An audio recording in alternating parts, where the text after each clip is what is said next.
ผู้ที่โชคดีทุกคนเบิ่งเรื่อง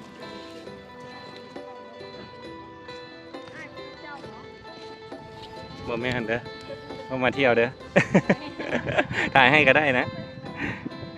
นะครับผู้โชคดีเพิ่งไปเพิ่งเอาไลออกนะทุกคนตอนวันนี้เลยวัดอาดอิงห่างความโชคดีของแม่น้องแสนดี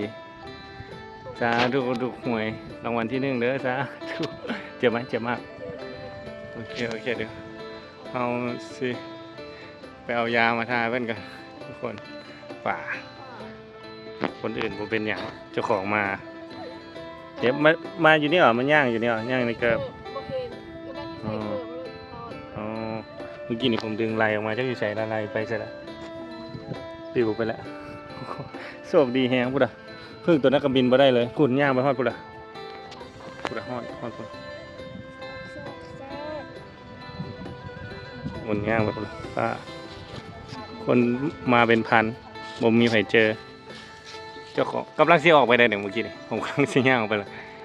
ผมนึกว่าเพิ่นเหยียบตะปูเหยียบหยั่งพุทธะ